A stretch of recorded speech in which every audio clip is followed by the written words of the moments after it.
The idea that rich people are completely out of touch with the vast majority of the wage-earning population has been around forever. And in our generation, it was most ignited by the global financial crisis and the Occupy Wall Street movement that sprung out of it. In the decades since, concepts like socialism, labor unions, universal health care, and universal basic income have gained the kind of support in this country and elsewhere that was previously unseen since at least before the Cold War and all the Red Scares and all of that. The idea that the ultra-wealthy see the workers who generate their wealth as subhuman drones is catching on more and more these days. That hot new sound. Despite the best efforts of the ruling class, who usually at least try to pretend that that isn't the case, we love our employees. We're a family. Yes, that old trick. But sometimes they do let the mask slip, and you get to hear exactly what they really think about you, in their own words. I think the problem that we've had is that we have people decided that they didn't really want to work so much anymore through COVID, and that has had a massive issue on productivity. Tradies have definitely pulled back on productivity. They have been paid a lot to do not too much in the last few years, and we need to see that change. We need to see unemployment rise. Unemployment has to jump 40, 50% in my view. We need to see pain in the economy. We need to remind people that they work for the employer, not the other way around. I mean, there's been a systematic change where employees feel the employer is extremely lucky to have them, as opposed to the other way around. So it's a dynamic that has to change. We've got to kill that attitude, and that has to come through hurting the economy, which is what the whole global, the world is trying to do. The governments around the world are trying to increase unemployment to get that to some sort of normality. And we're seeing it. I think every employer now is seeing it. I mean, there is definitely massive layoffs going off. People might not be talking about it, but people are definitely laying people off, and we're starting to see less arrogance in the employment market, and that has to continue because that will cascade across the cost balance. Wow, so he just went ahead and said it. And we've had no shortage of nobody wants to work anymore and quiet quitting talk in recent years, but they usually avoid openly proposing the solution of significantly increasing unemployment so workers experience pain and desperation and just remember their place. But this is the more upset that the workers are getting. It seems to be that the CEOs are also getting frustrated. This happened at the beginning of the writer's strike. At the beginning of the actor's strike when they joined up, where and during the writer's strike. Yeah, but Bob Iger specifically was like, the goal is to starve. We need to crush the spirit of our workers. Yes. Yeah. Not exactly the result that I think you're going to go for, that you're going to get. I don't think it's going to work too good. No, I think you're just pissing people off even more. It's been a hot labor summer, and I think everyone's ready to take this into hot labor fall and winter. I'd like it to cool off a little bit, but yeah. Between climate change and these strikes, you're not going to get that. Cozy labor fall. That sounds nice. Yes, everyone deserves to look like that bear on the tee box. And I think the people out on the picket lines would agree. There you have, they're very tan. I hope they've got a good supply of liquid IV. Mm-hmm. But yeah, this guy, he's just saying the quiet part out loud, and it's honestly, it's fascinating and kind of refreshing. And that guy is Tim Gurner, a big-ass forehead. A luxury home developer from Australia, speaking at a conference held by the Australian publication Financial Review. And it's impressive how quickly and succinctly he manages to rattle all that off. Mm-hmm. The only thing missing is, I don't know, something about how everyone's financial troubles could be fixed by simply giving up some avocado toast. Why didn't he... Oh, hold on, wait. I'm getting word that Tim Gurner is in fact the very person who single-handedly originated the millennials eating avocado toast meme all the way back in 2017. Yeah. It's the same guy. A second Tim Gurner incident has hit the news. Hey, say what you want. This guy knows how to make the headlines. So yeah, holy shit. And in case you need your memory refreshed, here's the Guardian article from way back then about this. An Australian millionaire and real estate mogul has advice for millennials struggling to purchase a home. Stop buying avocado toast. Tim Gurner, a luxury property developer in Melbourne, responsible for over $3.8 billion in projects, is facing heat for comments he made on 60 Minutes in Australia, implying that young people can't afford to buy property because they're wasting money on fancy toast and overpriced coffee. Quote, "When I was trying to buy my first home, I wasn't buying smashed avocado for $19 and 4 coffees at $4 each," he said. "We're at a point now where the expectations of younger people are very, very high." He added, "We are coming into a new reality where a lot of people won't own a house in their lifetime. That is just the reality." Asked if he believes young people will never own a home, he responded, "Absolutely. When you're spending $40 a day on smashed avocados and coffees and not working, of course." The 35-year-old executive then offered a point of comparison, describing how hard he worked when he was young. "When I had my first business when I was 19, I was in the gym at 6 a.m. in the morning, and I finished at 10:30 at night. And I did it 7 days a week. And I did it until I could afford my first home. There was no discussions around, could I go out for breakfast? Could I go out for dinner? I just worked." Okay, Tim, I mean, that's a great work ethic if you are looking to become a multimillionaire. And it seems to have worked out great for you. But you are responding to people who literally just want to be able to own a home in their 30s or 40s, like their parents, but are facing economic conditions that make owning a home on a middle-class salary significantly more difficult than in previous generations. And I'm sorry, I'm getting mad at an article from 6 fucking years ago. That's how bad it was. That's mostly just remembered as a meme, but you remembered and got angry again. It's still just so goddamn insulting. It is, and there is absolutely no shortage of plenty of, look at this graphs you can look at where the median income versus like the median home price are on, might as well be on 2 different fucking axes. And also food prices. Yes, everything is unaffordable based on the same amount of, if you do the comparison on wages, they have been stagnant for decades. Yeah. So it's not about working too hard or we're not working enough. It's just nobody is getting paid what their parents and previous generations were for the same, not even the same work. Technically, there's been studies on how much more Gen X, Millennials, and Gen Z are having to work to make close to the same amount. Yeah. But yes, his basis in reality is flawed. Yeah, and it's fucked up that he's coming at it with this boomer mentality, but I believe I might be the same age as this man. It's fucked up. It's an odd take for someone who is within that generation to make. Just because pull yourself up by your bootstraps, like me, your fellow millennial. Like me, I'm a real estate guy. Yeah, and also I don't know his backstory. Probably some interesting stuff in there. I'm sure there is. Maybe a few other people pulling those bootstraps with him. It very well could be. I would venture to say that you're probably right, but also just the fact that, like, dude, for a lot of people, working 90 hours a week isn't something that makes them happy. Also, God, people want to live their lives outside of the workplace. That, in fact, the point of a fulfilling life is to not just fucking work the entire time. Yeah. And owning a house, it shouldn't be outside of the possibility for most people. Also, it is ironic that he is a luxury home developer. Yeah.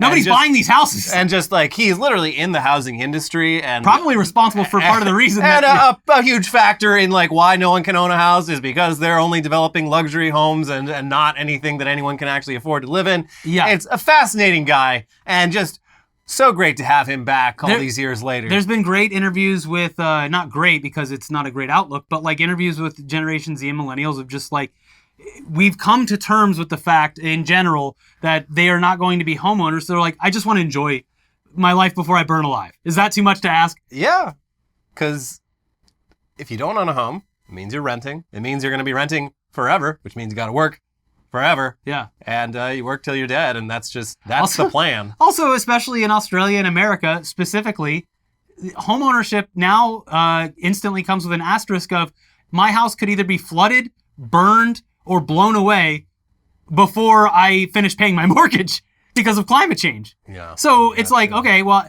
if I just rent, I'm not responsible for any of that. There are advantages. Yeah. But yeah. So no surprise that the avocado toast guy is now publicly just spitballing ideas about how to make poor people more poor because they've got it way too easy. Those poor people. Those poor people who can't afford a home in their lifetime, they've got it way too easy. They need to be knocked down a peg. Yeah, it's the poor people who are out there enjoying their lives and not this guy. Yeah, he's just working so hard. Yeah, that's right. But yeah, honestly, thank you, Tim. As one Georgetown University philosophy professor said on Twitter, I like teaching lefty theory as much as the next guy, but I can rarely do better at explaining the connection between capital and social political domination than just pointing at what the guys with the capital do and say. Just listen to them. They're saying it all. Yeah, they are literally... They're laying it out on the table. Their belief system is just the inverse of Marxism. Yeah. They're like, Or it actually is. It's like, yes, that is how capitalism works. He was totally right about that, and it's good. It's good that it works that way. You're reading it wrong. But speaking of rich dicks, it's time for the part of the show where we talk about the richest, most out-of-touch person on Earth. And you know who we're talking about. His biography just came out this week. I am torn on whether I should read this or not. Because all the juiciest bits are getting... I do enjoy reading books. I don't know if I appreciate where this money is going. Maybe I'll check it out on Libby. Yeah, but it's not at the top of my priorities, that's for sure. No. The Elon Musk biography did come out this week. It's got a whole lot of new revelations in it.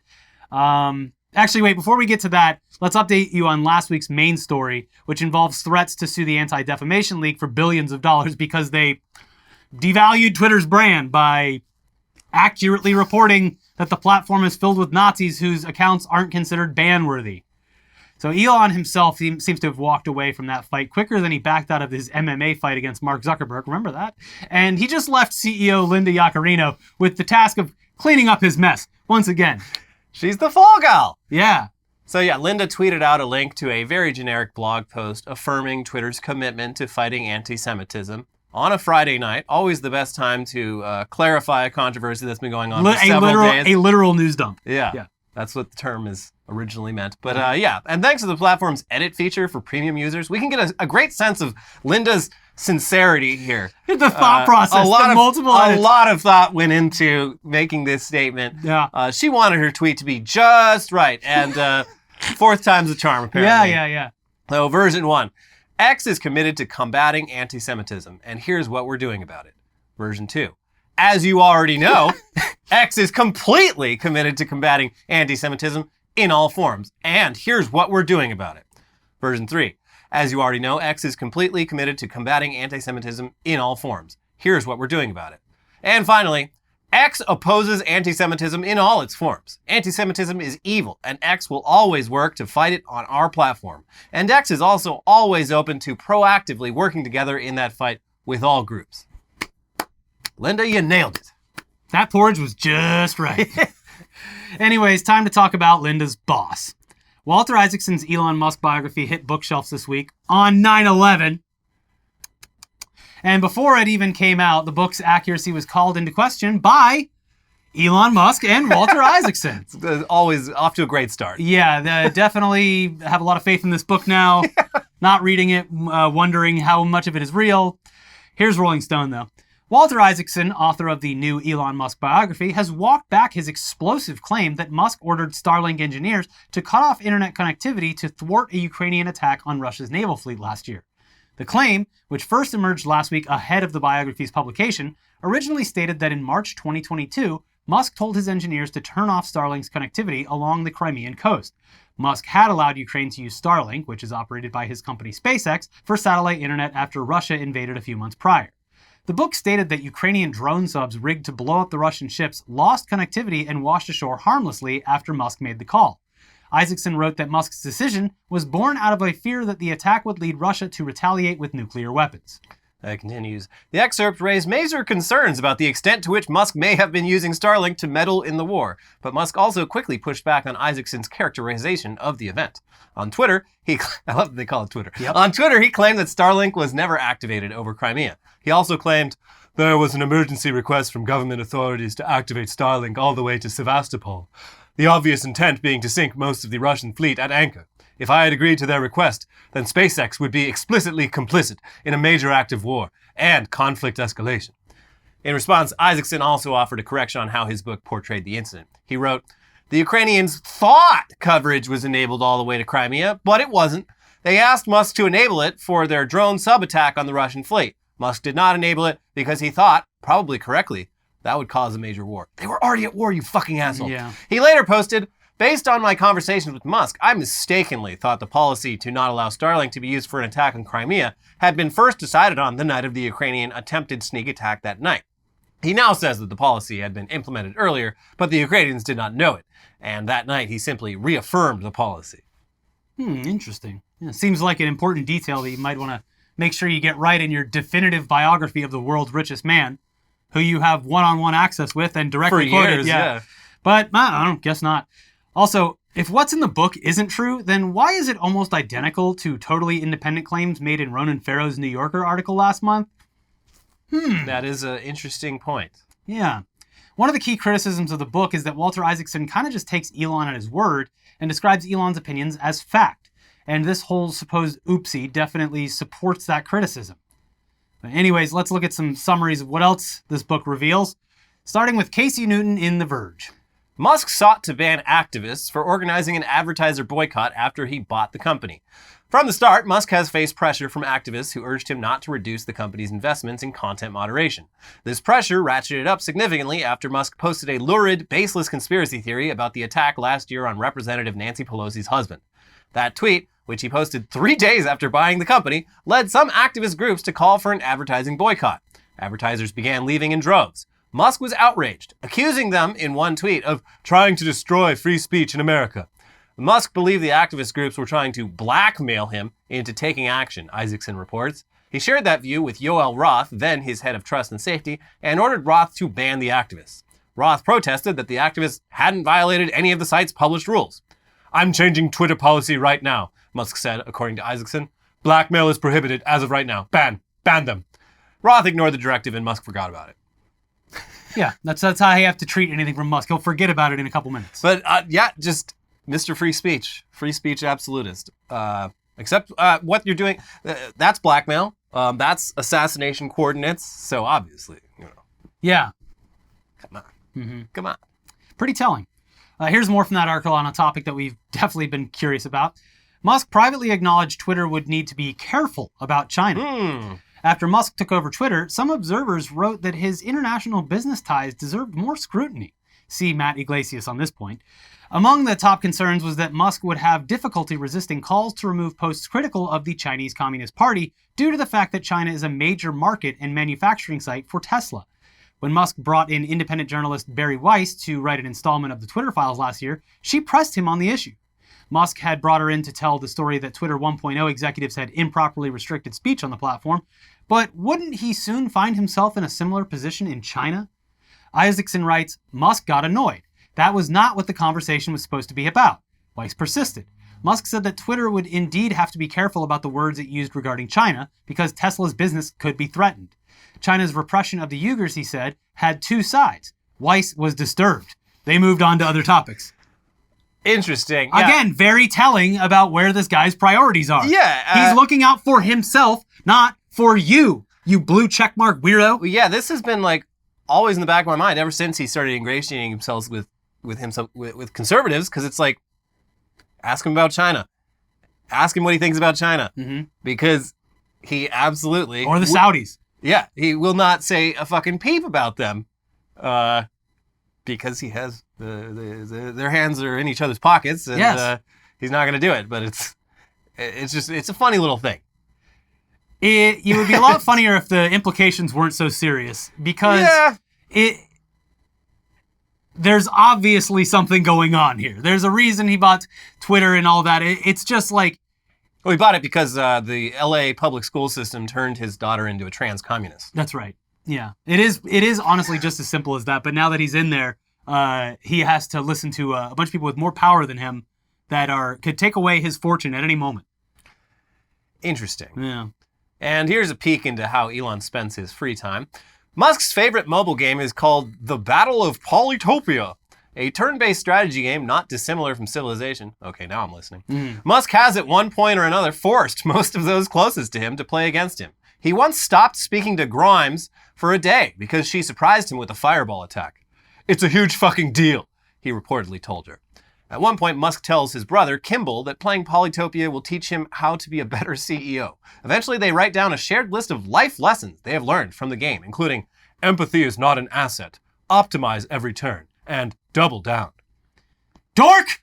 I'm kind of curious about this game, but I find it very difficult to believe that any mobile game could offer these sorts of deep philosophical lessons on leadership. No, absolutely not. And he's definitely a whale that's getting milked for every second. Oh, yeah. If you play more jewels. If you play Civilization, I guarantee you're playing the college level of whatever this fucking thing is. I mean, I could be wrong. I don't know about the game, but I'm just saying yeah. Civilization is pretty fucking vast in what you can do and how to conquer things. So Yeah, it is a hideous game that I will play as Genghis Khan. Oh wow, you say he birthed a lot of children? Then I should also birth a lot of children. Genghis Khan's a good definitely, Role model for definitely a good leader to play as. The Mongol hordes in I believe the classical era are very very OP. Kimmel, download this game, and then let's talk about it with each other after, like Daddy used to make us do. And speaking of Grimes, here's Insider. A new biography of Elon Musk said the Tesla CEO had a previously unreported third child with the Canadian musician Grimes. A third Elon child has hit Grimes' womb. His ex-partner. The couple deliberately kept the child's existence private, the book says. The child, who was born in mid-June 2022 during the week of Father's Day, is named Technomechanicus. Boo! He goes by the nickname Tau, after the Greek letter for the number equal to 2 times pi, which is roughly 6.28. Fuck you! This, in turn, reflects Musk's own birthday, June 28th. The journalist, Walter Isaacson, was given unprecedented access to Musk over the last 2 years. Techno's birth was first revealed in a New York Times review of the biography, which is simply titled Elon Musk. Accounting for Technomechanicus, Musk now has 10 known living children with 3 different women. Technomechanicus. Sounds like a rock band from like the year 2005. And as you'll recall, 2 of those 10 children are twins that Elon Musk fathered via IVF with Neuralink executive Siobhan Zillis. And they were born just weeks before Elon's second child with Grimes, named, of course, Exa Dark Side Rail Musk. People have naturally wondered how Grimes felt about that whole situation, and after Walter Isaacson tweeted out a picture of Elon with those twins and their mother, Grimes replied with, "Tell Siobhan to unblock me and tell Elon to let me see my son, or please respond to my lawyer. I have never even been allowed to see a photo of these children until this moment, despite this situation utterly ripping my family apart." Sad. So yeah, Grimes deleted the tweet and later apologized and said, everything's all good, but Jesus. It's definitely not good. Yikes. You almost gotta feel bad for her. I kind of do. I don't. I kind of do. It's not like Elon Musk was a total weirdo back then, but he wasn't what he is now. I mean, she was just like, one hey, kid. I made a sure. cool reference on Twitter, and this guy who made electric cars followed me, and now we're at then we go to the Met Gala, and then I'm pregnant.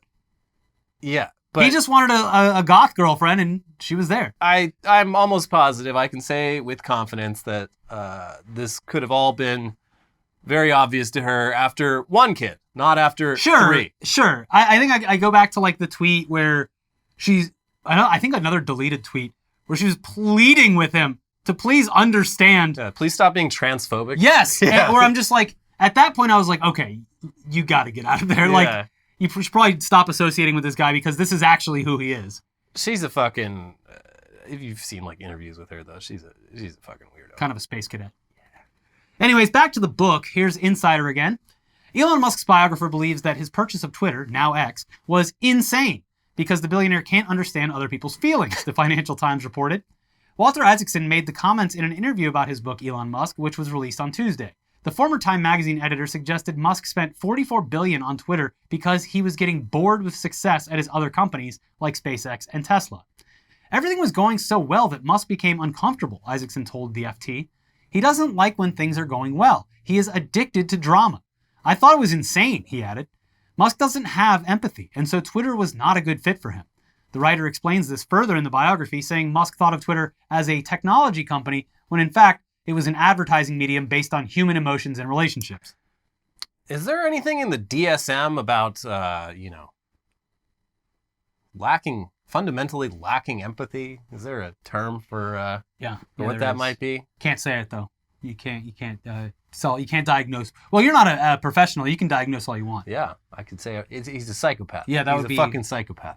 Is it a psychopath or a sociopath? They're kind of interchangeable from my understanding. Actually, neither of them's in the DSM. Okay. The DSM has antisocial personality disorder and narcissistic personality disorder. There's a lot of overlap there, but yeah, much like with Trump, not to tie the two back together once again, but like all of the evidence is there. Just because a personal psychiatrist or psychologist who is working directly with them hasn't made the proclamation doesn't mean that all of the tendencies they're displaying aren't examples of that type of behavior. Yeah, I mean, and with Elon, it's probably something he's proud of.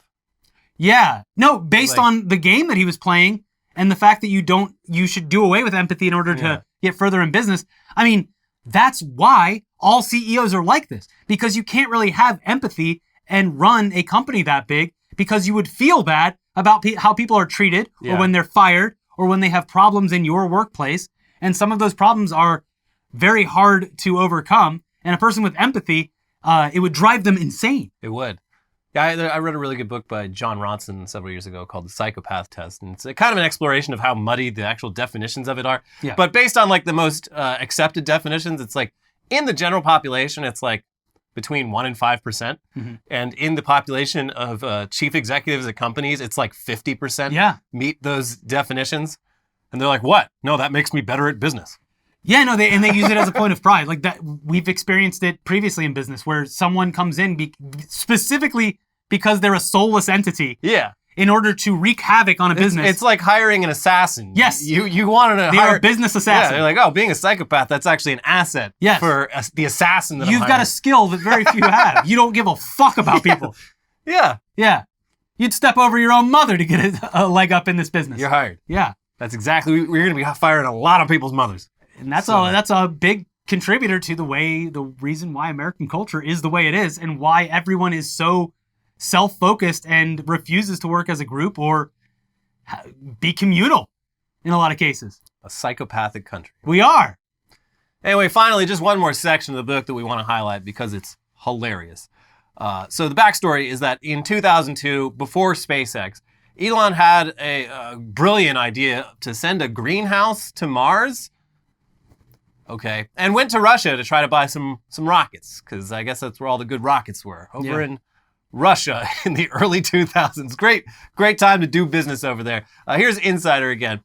The journey included a stopover in Paris, Isaacson wrote, where a late night of partying left Musk ragged upon arrival in the Russian capital. Then, in the back room of a Moscow restaurant, the lunchtime meeting involved small bites of food interspersed with large shots of vodka, the biography says. The Russians also gifted the trio a bottle of vodka, each with custom labels showing pictures of each recipient on Mars. I calculated the weight of the food and the weight of the vodka, and they were roughly equal, Musk told Isaacson. And then in the biographer's words, Musk, who was holding his head up with his hand, passed out and his head slammed into the table. It's a little trick we play on these Americans that come over to do business. We were just drinking water. Over under on Musk having a compromat file. Oh, 100%. Yeah. That's how it happens. Yeah, everyone knows that if you go and do business in Russia and people are actively trying to get you fucked up, you just go with it. Yeah. You just let them get you drunk and... it would explain a lot. Yeah. Yeah. The article continues, after the Moscow incident, there was said to be another unsuccessful meeting on the trip before Musk returned in early 2002. Isaacson wrote that Musk thought he had struck a deal to buy 2 Neptune rockets for $18 million, but that the sellers actually wanted $18 million for each. And when Musk pushed back, they apparently upped the price to $21 million each. Brilliant. Cantrell told Isaacson the Russian business people then taunted the SpaceX founder, saying, "Oh, little boy, you don't have the money?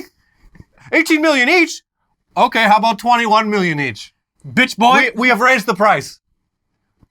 We also have this video of you in our hotel." Yeah.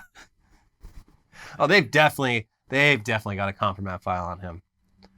Although, at this point, who needs it? The man posts his own compromat on the timeline every day. Yeah.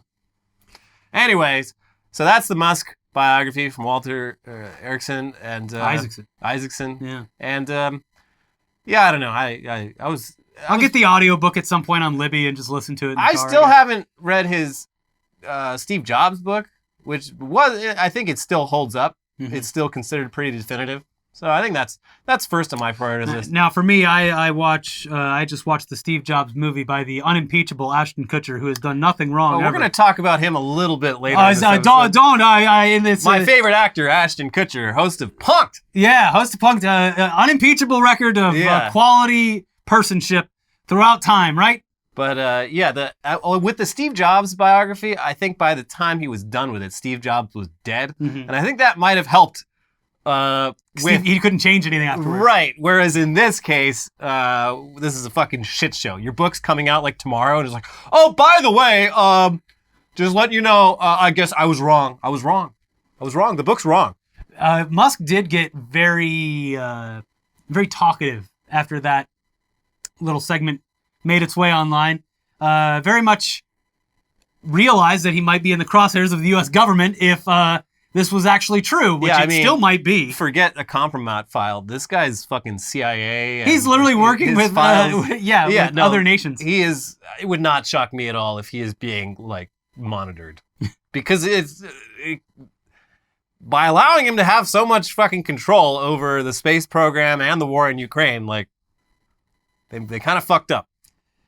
Yeah. Privatization. He's literally an oligarch. Yeah. Yeah.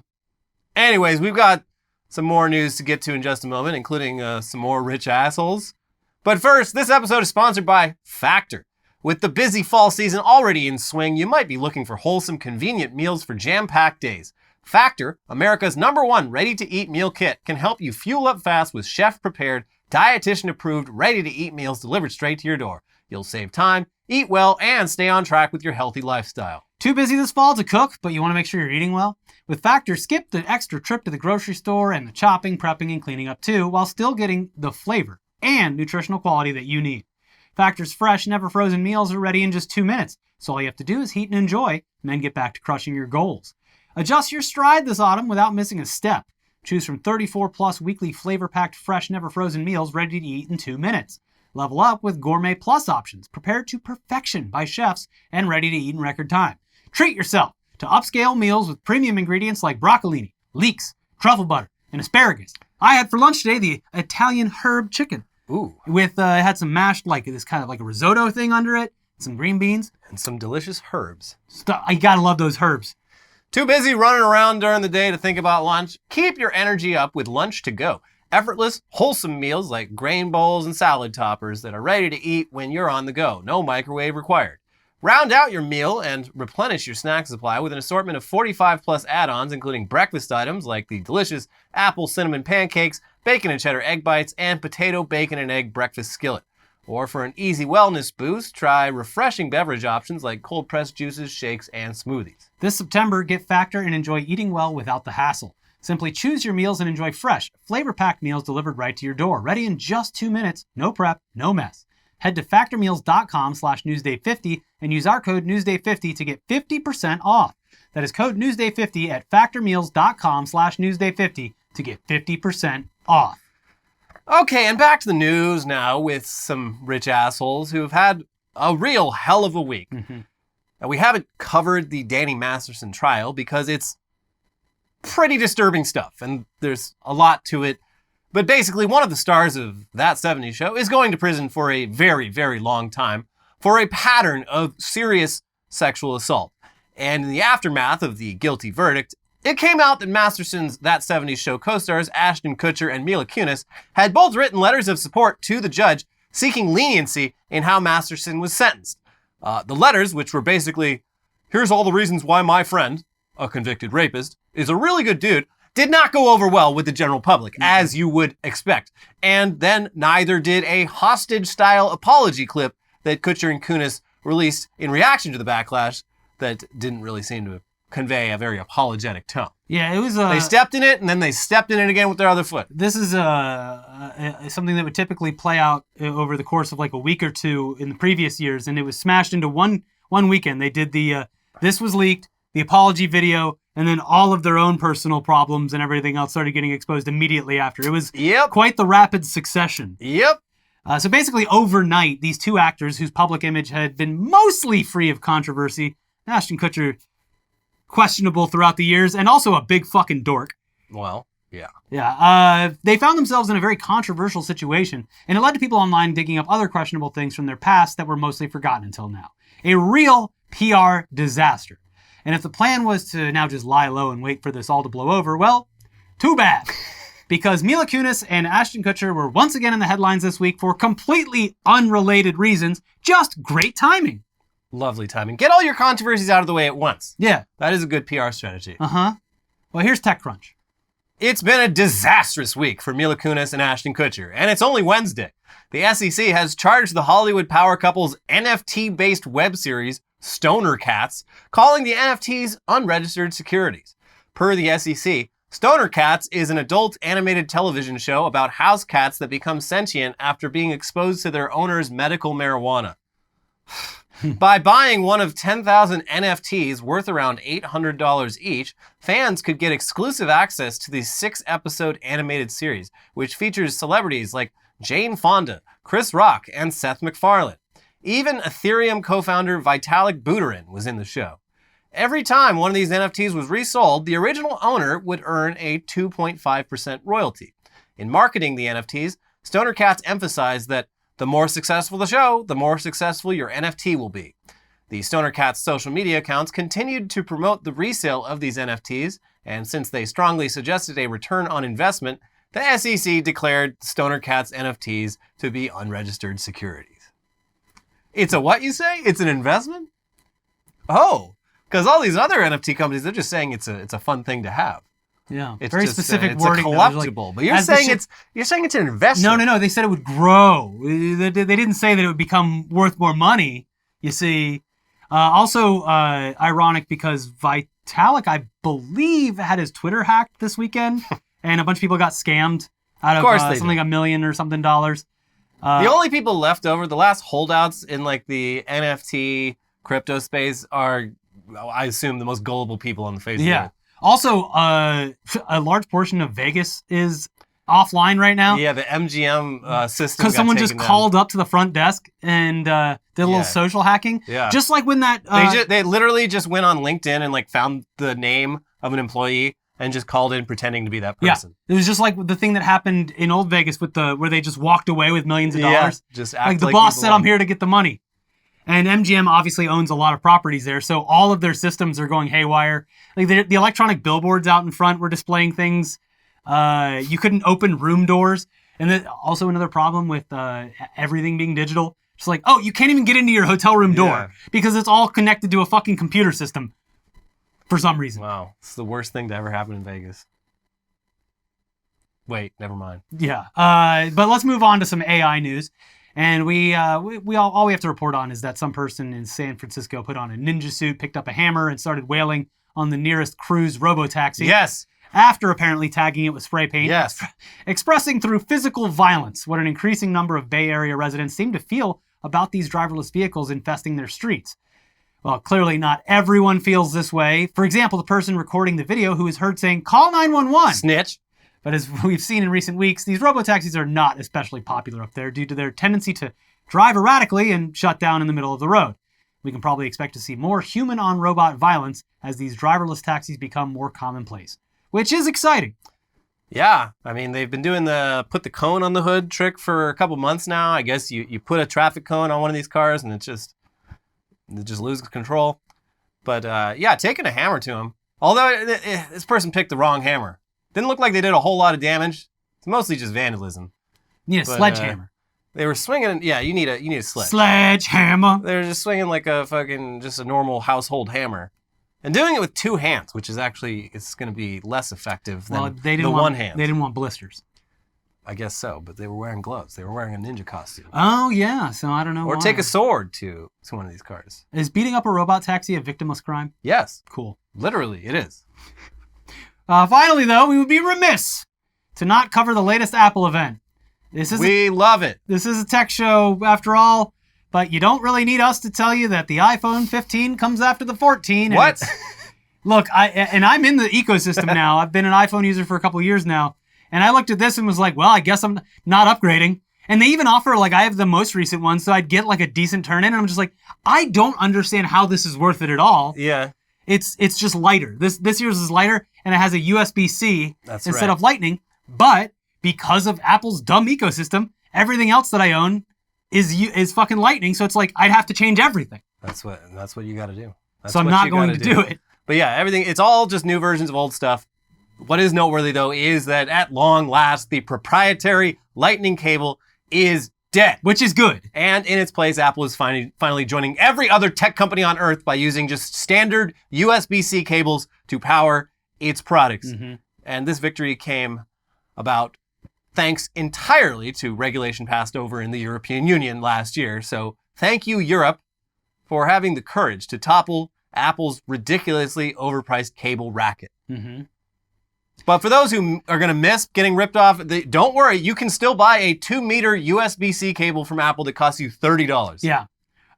Apple should be thanking the European Union because without the change to USB-C, this is not an upgrade. Yeah, it's not significant enough in any way. Every article I looked at is just like, okay, run down everything that happened. And it's like, the iPhone switching to USB-C. I'm like, okay, cool. Like the AirPods switching to USB-C.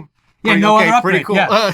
It's like, okay. Same with the watch. Like, there's not really an upgrade on the watch. It's pretty much just the USB-C thing, and they're using titanium for the case now, which is nice. But guess what? With all that weight that you're saving, why not increase the battery size? Wow. Interesting. Yes, concerning. Also, speaking of Apple doing good things because they're about to get regulated to hell and back, the right to repair is either about to or just passed in California. Yeah, California. And so Apple is already starting to get out ahead of that and be like, hey, we have a great idea, everyone. What if we allowed you to repair what if we made it so it wasn't voiding... Apple's done it again. Brilliant. Innovating. Yeah. Anyways, that's it for this week's episode of Tech News Day. We'll be back with News Dump, and boy, oh boy. There's a lot going on, and I don't know what to save for Weekly Weird News and what to do on News Dump, but there are strange things afoot. Beetlejuice. U.S. politics and Mexican politics have crossed the Rubicon. There is no coming back.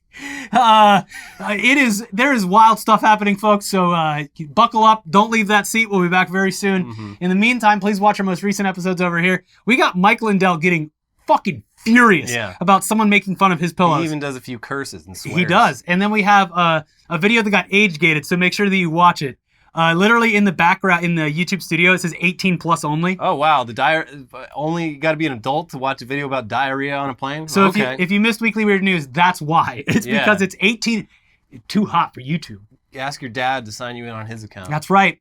So check those out, and we'll see you soon. Bye-bye. Bye.